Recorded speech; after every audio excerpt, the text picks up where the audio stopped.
Hello and welcome to Literacy PD on the Fly. My name is Michelle Hare. I am the lead teacher for literacy for Grand Prairie Catholic School District. And today we're going to be talking about improving reading comprehension. So like last time, we're taking our strategies from the book by Don Retog, Supporting Practices for Use by Educational Assistants. We looked at the components of reading, the reading arch last day. All of it is built on the foundation of oral language. We have phonemic awareness and phonics as the pillars. And then rounding the arch, we have fluency and new vocabulary. And at the very, very top, built on everything else, is comprehending text. So what is comprehension? It's the ability to read something and make sense of it. Now, good comprehenders use a variety of skills and strategies before, during, and after reading to increase their understanding of what they've read. They use these strategies at the same time as building fluency and expanding vocabulary. This is why you notice that students who have difficulties with fluency often cannot comprehend what they've read. They're using all of their focus to decode the text. Fluency breaks down and comprehension as a result. They're not able to monitor. So before we get into the 6 practical strategies that we'll look at today, I just want to touch on some before reading strategies. We often jump past these important pre-reading strategies. So for example, you should set a purpose for reading, letting the kids know what they should be looking for and paying attention to when they're reading. We can activate background knowledge. We should preview the text, as well as introduce key vocabulary. So as an example, say your students are going to read something on nationalism. You want to set the purpose. Tell them, oh, it's pride or dedication to one nation. To activate the background knowledge, you might get them to think of an example that's relevant to them. What about Canada? Why are we proud of Canada? Is it for our hockey? Our healthcare? Or is it because we're a peacekeeping nation? When we look at the text, we want to preview it. So you're getting kids to look at captions and titles. How is the text organized? What are the key ideas? Skimming and scanning through. We would introduce or explicitly teach key vocabulary. So for example, in this one, rhetoric is the language designed to have a persuasive or impressive effect on its audience. So if we're explicit, we don't need to, we want to make sure that we say to the kids, hey, if you don't know this word, this is what it means. So there are 6 practical practices to improve comprehension in Don's book. There's monitor comprehension, use graphic organizers, answer questions, generate questions, recognize the structure of a story, and summarize. So monitoring comprehension. As students read text, they should be asking themselves questions. They should be making connections, confirming predictions, and visualizing. This is called metacognition. It's when we think about our thinking. So we take the text, we think about what that means to us, and that's where the real reading happens. And that's why we say reading is thinking. Now, this is what really good readers do. So often we're working with kids who have difficulties with comprehension, so we might have to scaffold this for them. We might need to have them stop and ask them questions like, did that make sense? Or why do you think the author is talking about that? Students need to notice when meaning breaks down and use an appropriate fix-up strategy. Now, that's a hard thing to notice that you're not understanding. So teach them about signs of confusion like, oh, am I making the picture in my mind? Can I still see it? Oh no, all of a sudden I'm daydreaming. If I can't remember or retell anything, that's a sign of confusion. Am I just reading the words, even though I don't understand them? Or has a character shown up that we don't understand who it is? So when they have these signs of confusion and meaning breaks down, we need to teach them how to use fix-up strategies. So if it's just for one word, it might be to look at the parts of the word, might be to skip it and move on and see if you can figure out the word and go back and reread once you do. Or it could be looking at the context around that word. If it's for the whole text, you might go back and look at the text features, headings, captions, charts, graph, photos. You need to maybe read more slowly or retell part of it. You may need to think about the main ideas. So one of the next strategies is to use graphic organizers. Now, graphic organizers help students see relationships between information and visually organize the information for better understanding. This is a critical strategy that works for all kids. It's especially important for our kids who struggle with executive functioning and as well for our ELL learners. And so it just gives them that support. It might ask them questions or give them ideas of where to organize their information. And it's always in small boxes or webbing pictures. And so it's just a really effective strategy. Answering questions. So we often talk about the comprehension conversation that we should have with kids. So when we're asking the kids questions and they're answering, we want to make sure we're asking good questions. The questions should be within the text. Those are the kind of right there on the page questions. Beyond the text, which goes deeper. Might have some of the inferencing or making connections, and about the text. What is the author doing? How are words used to convey meaning? So we want to make sure we have lots of open-ended questions and that we are using high-level thinking questions. So for example, you might say, why do you think the character made that decision at the end? What decision might you have made? Or why do you think, what was the author's purpose in writing this book? And how is the book organized? On our district website, we have comprehension questions for both fiction and nonfiction that target those areas for deeper thinking. And as you can see, within the text is quite small in comparison to beyond the text.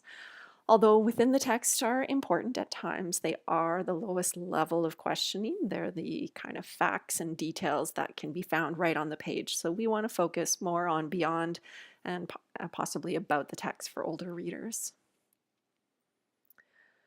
So another strategy would be to generate questions. So this is a little bit higher level than just answering questions. Students really have to know their stuff in order to create questions. So we need to help students generate questions during reading. So one really good way to help with this is to model this process as an example. So here we have a passage from the book Wonder. I know I'm not an ordinary 10-year-old kid. I mean, sure, I do ordinary things. I eat ice cream. I ride my bike. I play ball. I have an Xbox. Stuff like that makes me ordinary, I guess. I feel ordinary inside. But I know ordinary kids don't make other ordinary kids run away screaming in playgrounds. I know ordinary kids don't get stared at wherever they go. So you would model this for the kids. A question I have after reading is this. How does he feel when this happens? And what does he do? And what really does he look like if this happens? So if we teach students to use the 5 W's as a strategy to check in on their understanding, it can be very effective. Very simple, very easy. You can often get a little bookmark that while they're reading that gets them to use this strategy. So I ask myself these questions during reading: who, what, when, where, why, and sometimes how. The next strategy is recognizing the structure of a story. So when students identify story elements and sequencing, it helps them to organize their understanding. For example, this one here is a really good graphic organizer that also uses questions to help guide the students to think about setting, characters, the problem, the main events. It helps them with sequencing by putting a first, second, third, and as well getting them to think about how the problem was solved at the end. And I think our last strategy is summarizing. Now, summarizing helps students determine what is important, condense information, and put it in their own words. So again, another graphic organizer helps with that.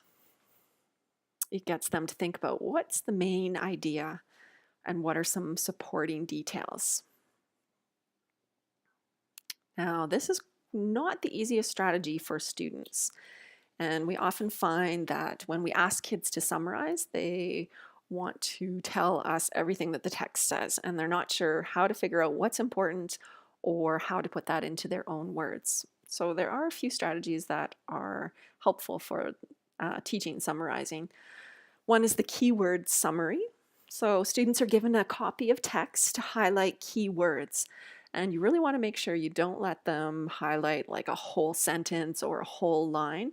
Sometimes it could be one or two words together if they have meaning together. But for the most part, it should be just keywords. And then looking at a paragraph, you would have students write a one-sentence summary in their own words using the keywords. Some fun one. A fun one is maybe doing like a dollar summary. It could be $2, it could be $3. And what happens is you make each word worth 10 cents, and then the students have to write a summary that's worth about $2. This one is a summation pyramid. So the students have to think about, after reading, what was the most important word. It could be something that's in the text or something that sums up the text. Then they think about the next most important word. So then there's two of them. And then they move on to 3, 4, 5, and then up to 6. And then once they've done that, they have to think about those words and think about the summary and write a one-sentence summary. All right, so as part of the PD today, what I did is I looked at one of the strategies that's called close reading, and there's a really good video online. And so I thought that we could take a look at this. It's not something that's in Dawn's book, but it's something that could be used with students.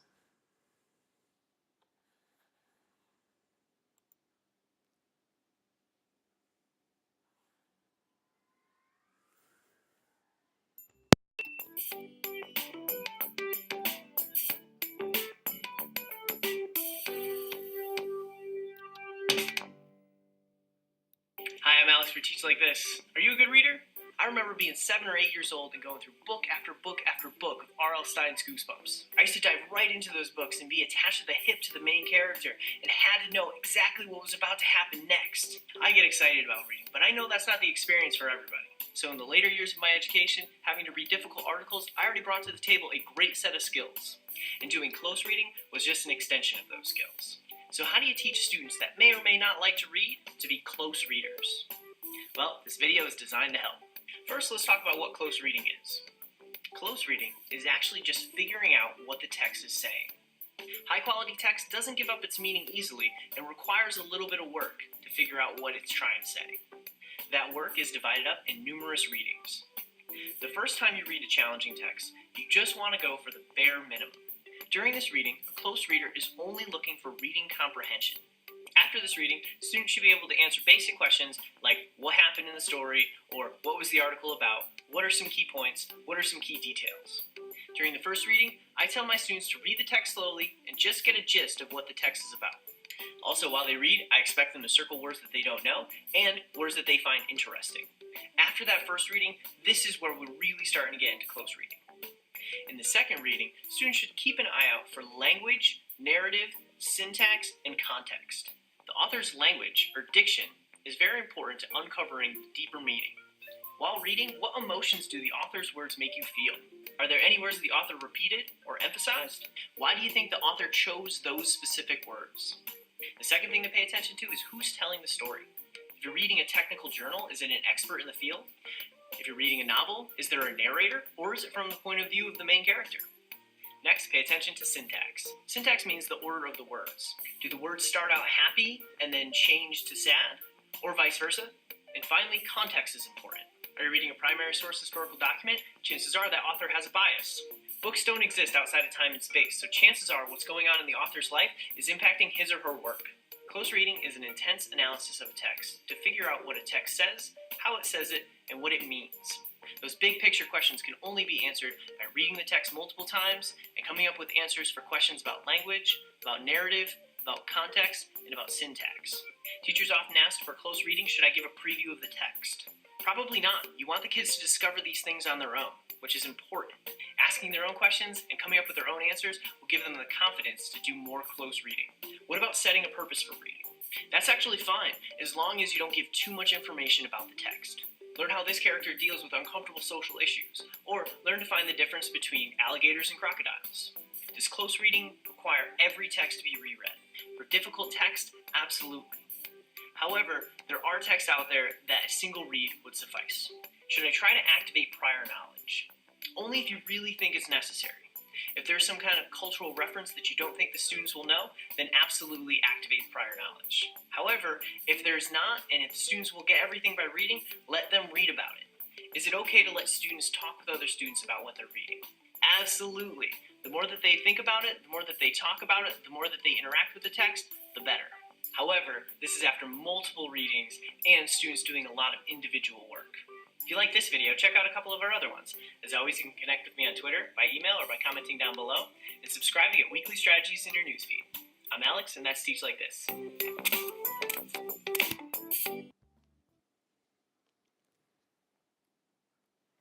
So that strategy called close reading, this is the anchor chart that some of his information came from. So close reading can be done a little bit different. Depends on how you are using it, but basically what it is you want to have text that the kids can write on. So you might have highlighters, you might have certain colors have certain meaning. Often teachers will have a little legend for the kids to use as a key and using it to code the text. So they have the kind of infinity 8 sign for something that they made a connection to, or circling the unfamiliar words, or underlining the key words or details. Now, the one thing that's really important that we didn't really touch on in this, but getting kids to talk is really important. Often we have kids summarize or detail their understanding of a text by having them just write. But if they can talk and bounce ideas off each other, it helps them just solidify that understanding. So that's the presentation for today. I hope you liked it and that you are able to use some of the strategies from Don's book. Thank you.